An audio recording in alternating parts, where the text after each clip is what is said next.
Greetings, everyone. This is Rock and Roll Spot Cruncher with Weekly Comic Book Roundup. We've already covered this week's Marvel books. Now it's on to this week's DC books, as well as this week's Image title. Kicking things off, we've got Batman number 108. Where we left off, Batman, using the identity Matches Malone, had gone to infiltrate the Insanity Collective in the hopes of figuring out what it is they're up to.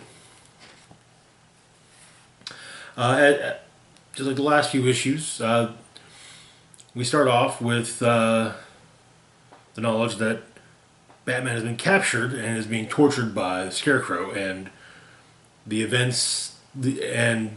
bulk of the story is the events leading up to him being captured by the Scarecrow. So, at Gotham City Hall, Mayor Nakano is holding a press conference to honor Sean Mahoney, who I wrongly stated died in the explosion in Arkham, but in actuality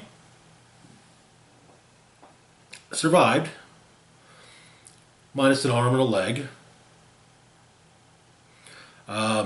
Oracle is watching from her base of operations.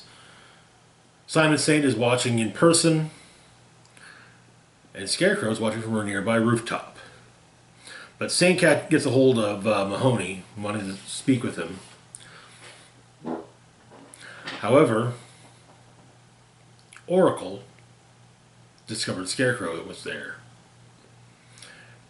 and contacts Batman to let him know, or tries to contact Batman to let him know what she's discovered. Back with Batman and the Insanity Collective,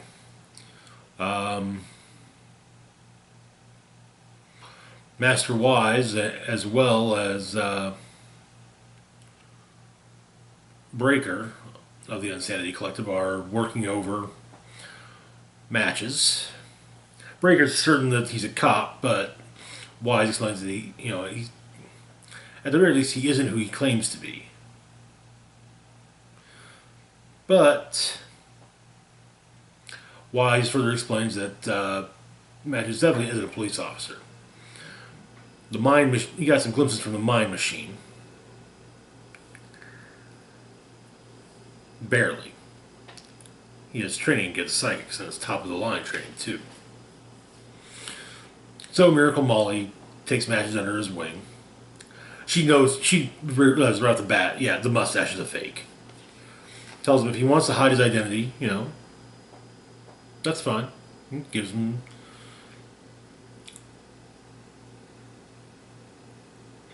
throws him some fabric and makes a mask out of it.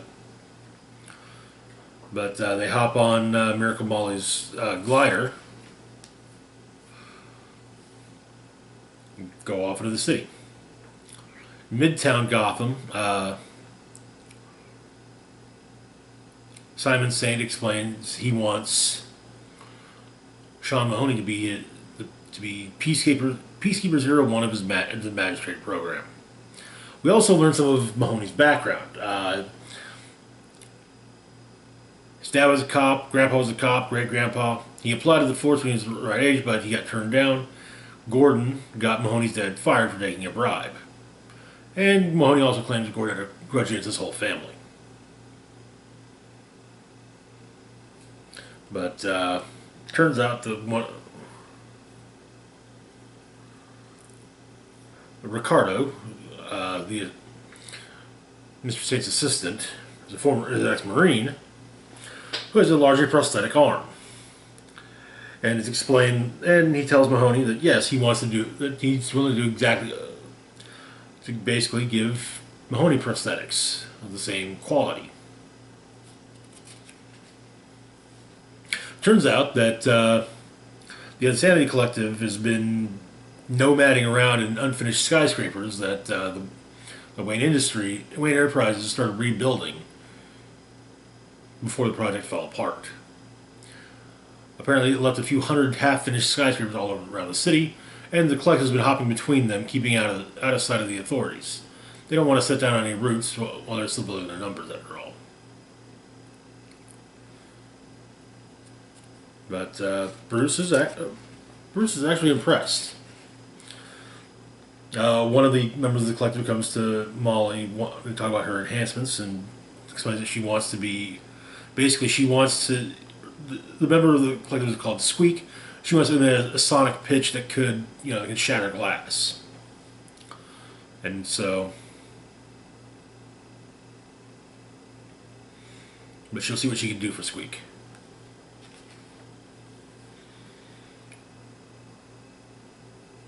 But explain what they're doing. They don't tend to think of the rich as people, opportunists, vultures.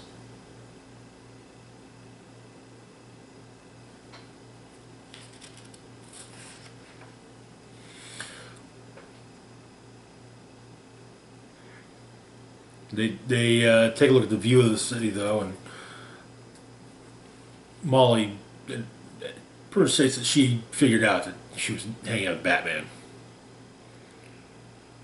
But and he talks about when he started, why he put the costume on, and she says, that he's smart enough to see that it's not just criminals that are cowardly and superstitious lot. The world makes cowards of us all, too afraid to go down and try and pass toward salvation. She asked him if he ever thinks how much stronger he could be if he let his past go. Could that version of Batman actually save Gotham? But he doesn't know. But he does ask about the recent crimes. That go against the usual MO. They were given a. Molly explains they were given a tip and a list of assets. They took the extra cash offered for the job, decided it was in line with their ethics, so they did it. They didn't want any of the proceeds or corporate secrets. The entity who hired them didn't want proceeds or corporate secrets. They just wanted the media.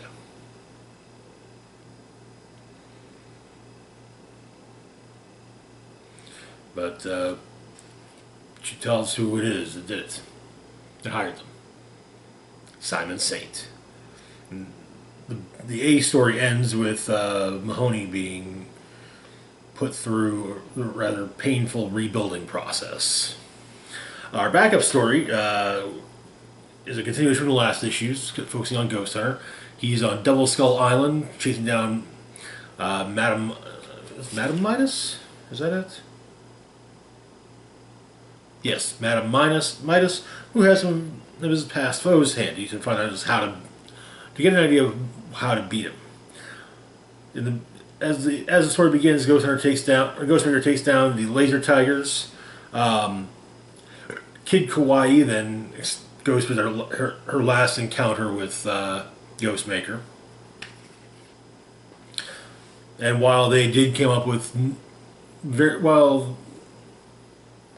Project Mater came up with all manner of new applications that would be able to that would work quite well against Ghostmaker. At the same time, he anticipated all of them.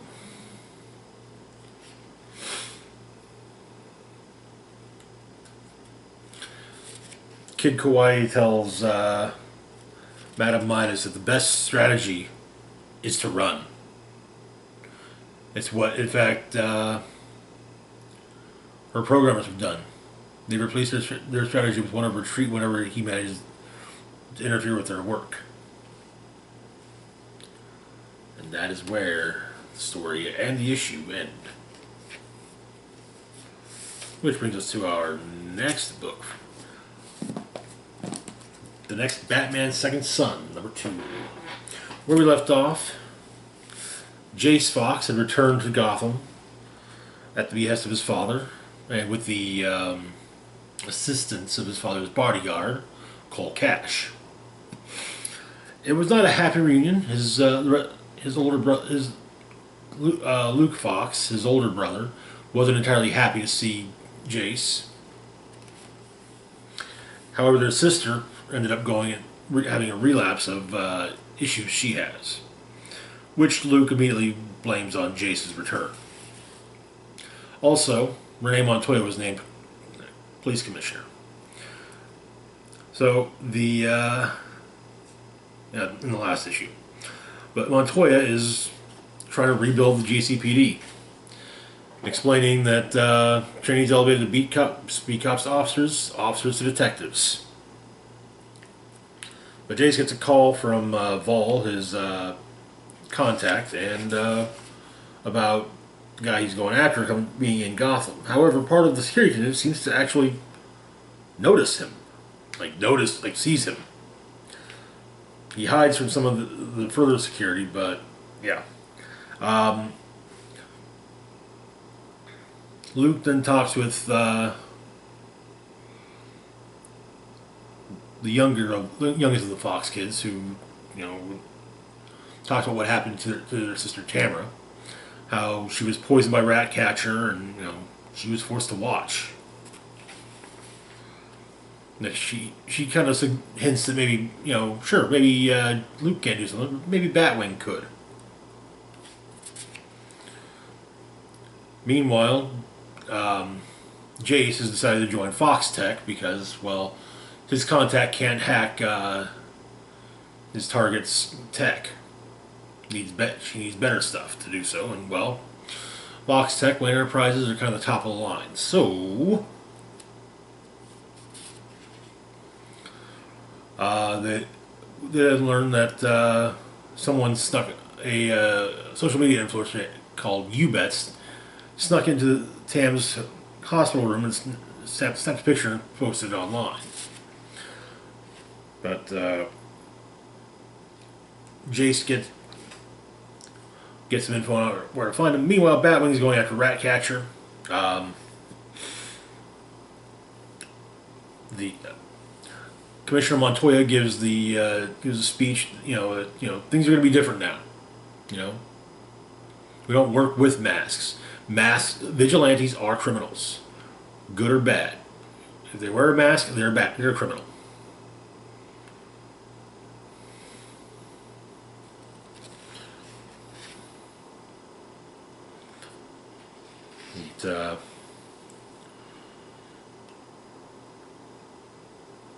Later that night, Jace tracks Ubets to a club where he gets tossed out for trying to take pictures with inside.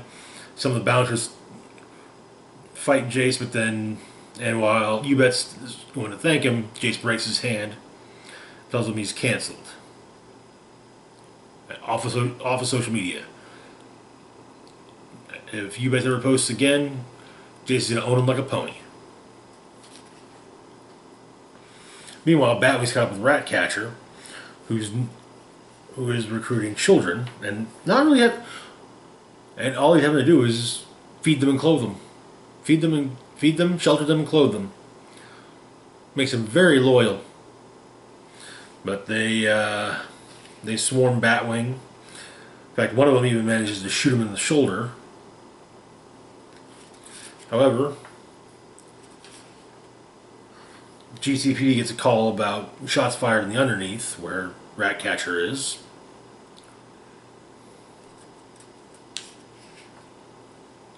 The cops show up. Batwing manages to escape.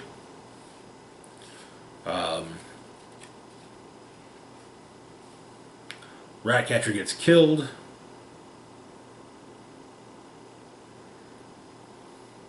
As Batwing escapes, he runs into one of the recently promoted detectives, who simply says, who after a moment basically says, "Hey, look, I wasn't here, neither were you."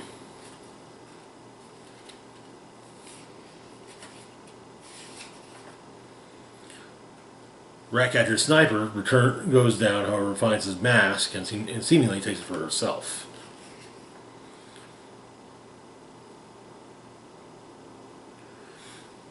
Luke explains that he to his sister Tiffany that he found Ratcatcher, but the cops showed up and, well, he couldn't get a cure for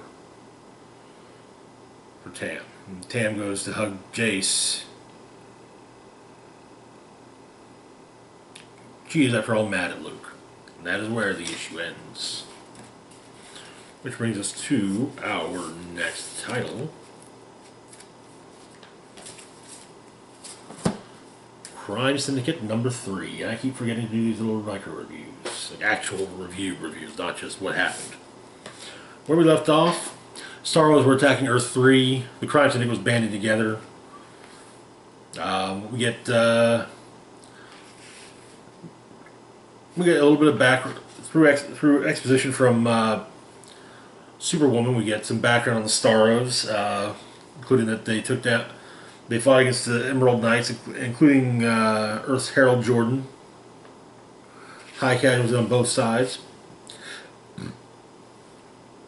The Crime Syndicate's working together as much as they do to take down the Queen Starro, which is based out of Metropolis. Alexander Luthor's trying to evacuate Metropolis, but yeah, Ultraman promptly tosses him at Starro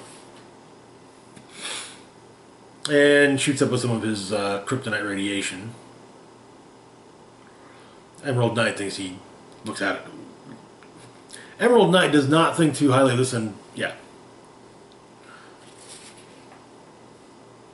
But they take down Starro with Donna Troy delivering the final blow.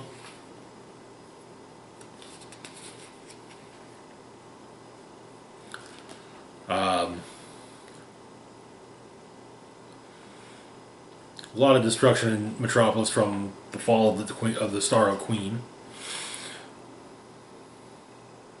More other heroes are revealed, including Red Star, Vixen, and Sea King. Or basically, the Earth 3 versions of Aquaman, Vixen, and Red Star. But the Crime Syndicate somewhat comes together.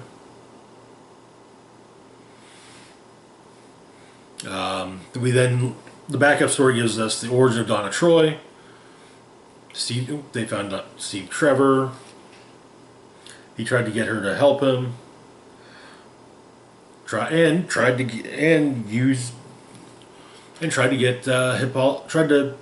took Donna Troy prisoner and tried to use her as leverage to get 10 Amazon warriors to go to back and fight the war with him. It's explained that the Axis has soldiers with abilities far beyond those of mortal men. This is in the never before published Crime Society number 0. But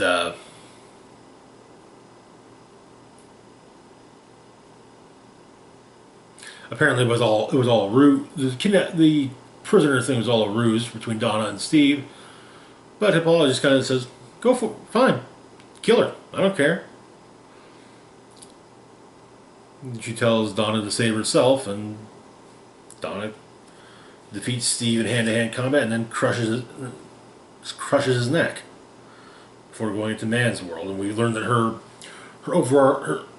motivation is to return with an army of superhumans and kill her mother and take her mother's throne. Where the issue ends. So, quick reviews of this week's DC books. Crime Syndicate has been a fun book, and I'm probably going to be really bummed when it ends. I'm really digging it. Shame it's only a miniseries. Second Son number 2. I'm liking how they're doing it with the. I initially thought that it was going to be a future state book because next Batman was a future state book, so why not? But I like how they're just kind of no. This is actually happening. It's more it's kind of what I've been talking about. How it seems like, especially the Batman books, as well as Suicide Squad, at the very least, are building towards the events that the things we saw in the various future state books. Batman. Miracle Molly is a very interesting character. I'm looking forward to seeing where things go with her, as well as the rest of the Insanity Collective.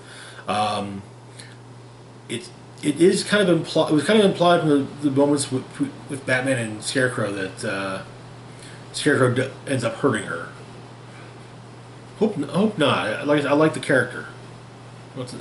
And yeah, again, going further into future states, what's gonna happen. Our final book of the week is Nocterra #3 from Image Comics.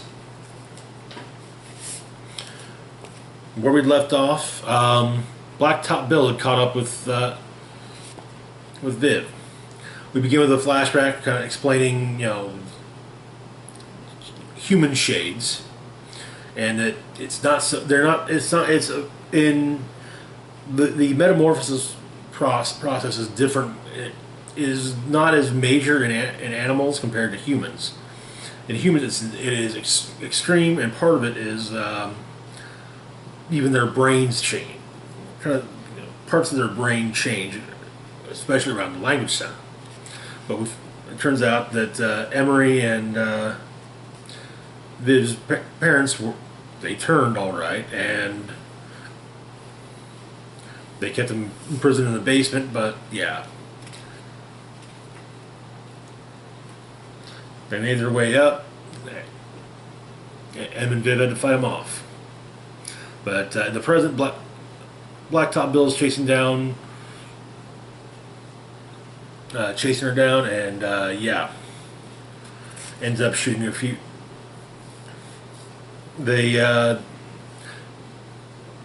It's explained that a lot of the seaports had obstacles set up beneath the waves to sink intruders of the law or anyone chasing a local. These were called wreckers. Well, Blacktop Bill and his gang get led to one such wrecker, CB Ryder.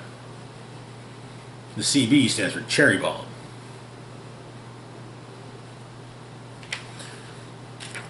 However, Blacktop Bill realizes what's going on and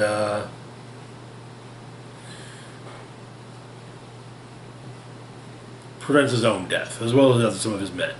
But she lets off with Constellation, which is basically just, spiked stars. Fires a couple of harpoons at the vehicle. Gus, the old man, sacrifices himself after giving his granddaughter a book, telling him, when you get to my brother, give him this. He'll know what to do with it. But Gus gets harpooned, and yeah.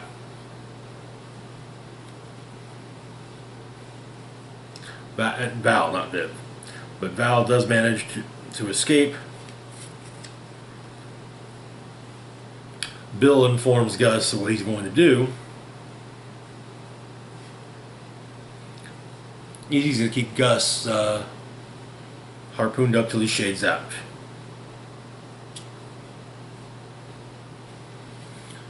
Elsewhere, Val, Emery, and the girl are in a cave. Emery's changing faster, and he explains what happened when he snuck out.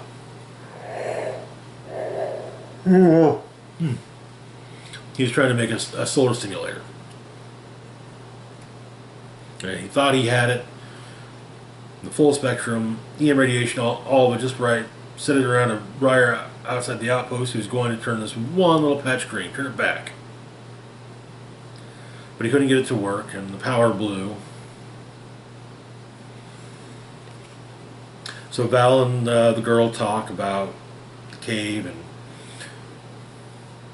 the book and other things, and basically as a means of basically just a way, just as a means, just to piss Val off. The girl decides that she believes in the book and she believes in the hands on the wall.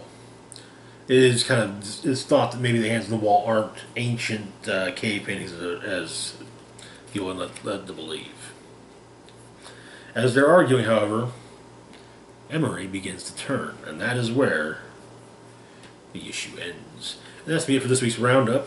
Nocterra is getting good. I'm loving the fact that we're getting these little snippets of exposition that actually kind of work in a much more organic manner than usual exposition does. Explaining the rules, how things work in this world through flashbacks, memories pertaining to what's going on, obviously. But yeah, As always, feel free to like, share, and subscribe. Links to my Facebook, Twitter, Patreon, and PayPal can be found in the description box down below. This is Rock and Roll Spock signing off, saying live long and rock hard.